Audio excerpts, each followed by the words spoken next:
Il faut savoir prendre le temps à Sainte-Hélène. Se laisser glisser dans la palette des couleurs, happé par la morsure des falaises. C'est justement ce que Napoléon détestait, le temps soudain arrêté après une vie fulgurante. Les écrivains, Victor Hugo en tête, l'ont décrit dans cette prison sans barreaux, marchant seul, captif des vagues sombres. Et pourtant... Quand je vois ces paysages et l'océan, c'est la liberté. Après, je reste pas enfermée dans ma maison, c'est peut-être la différence. C'est que je vais le voir.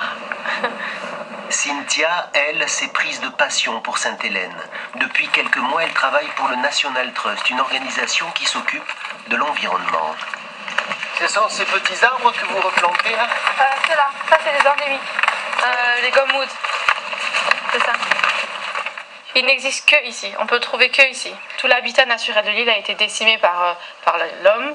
Il y a eu beaucoup d'érosion et l'habitat originel il est complètement détruit. Donc nous ce qu'on veut faire c'est le rétablir. Elle a toute une journée de plantation devant elle, mais nous devons la laisser car à Jamestown, Pascal et Frédéric ont une livraison à faire. Pour la livraison ? L'uniforme de l'empereur, commandé par l'Office du tourisme, fait sur mesure en France. C'est votre don, ça, c'est ça ? Oui, c'est votre contribution. Moi j'ai le plaisir d'offrir à Sainte-Hélène le chapeau et l'épée. Ah, d'accord. Alors vous allez essayer? Can you try the hat? Sure. Et par cette chaleur, It's like sport. en effet, c'est du sport. Okay, that's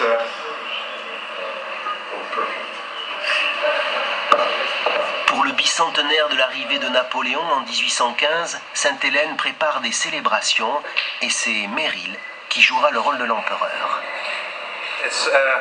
Nous serons très inspirés par la France, comme vous voyez. C'est notre façon de rendre hommage. Cette année, l'île se met un peu à l'heure française. Bonjour.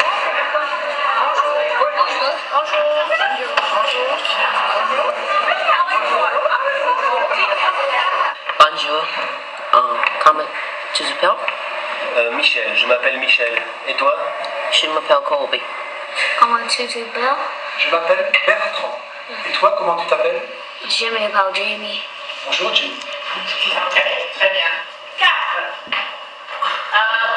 Pour la première fois dans l'histoire, un professeur de français, Alison Leacock, est nommé à Sainte-Hélène. Les enfants en sont encore à leur balbutiement. Ils doivent apprendre les mots, les expressions françaises.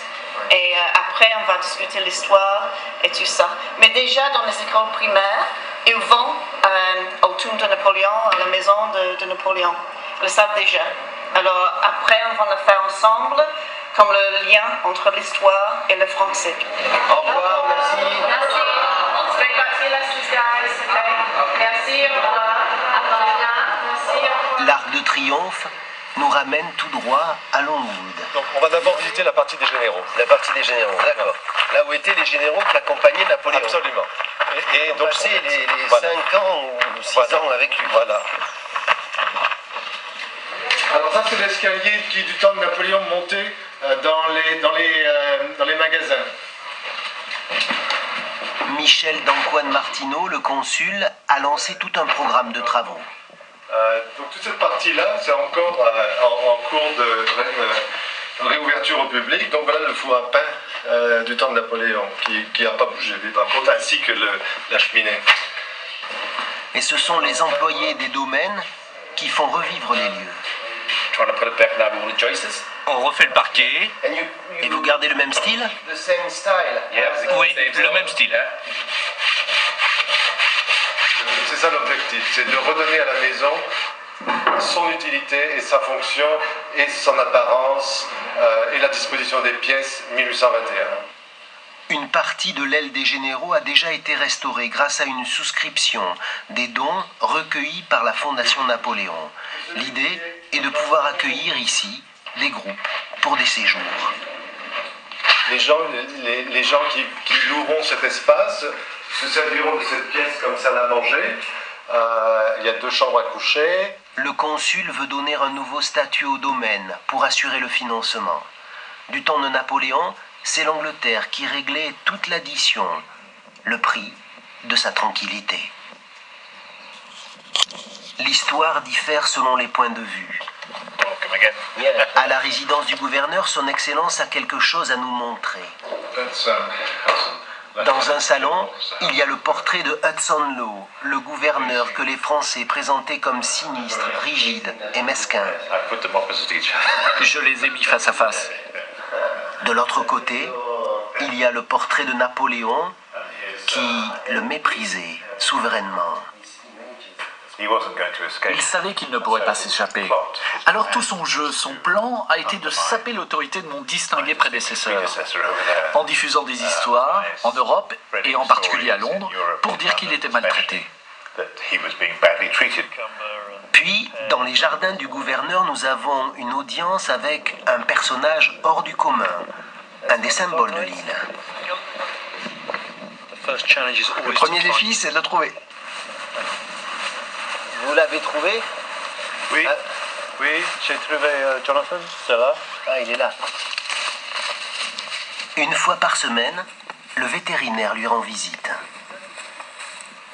But he knows my voice. Il connaît ma voix. Hi, Jonathan. Salut, Jonathan. He comes to me like a Il dog. vient comme un petit chien.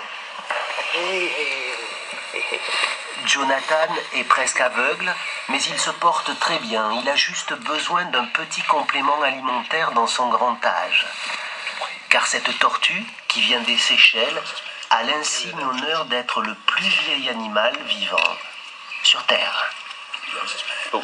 Ce que nous savons, c'est qu'il est arrivé ici en 1882. Il a été donné au gouverneur.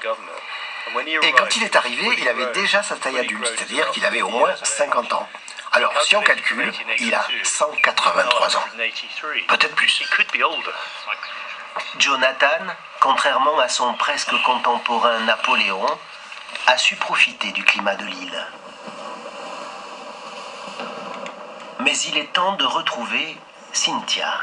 C'est une des vues que j'ai de mon terrain de jeu. Elle poursuit sa mission, repeupler le sol de Sainte-Hélène avec des plantes endémiques. Là, vous les choyez, ceux-là, comme des petits... Ouais. Hein? Et oui, là c'est... Ouais, je pense que c'est un des plus beaux jardins du monde. Vers l'ouest, pendant 3000 km, il n'y a rien que la mer jusqu'au Brésil.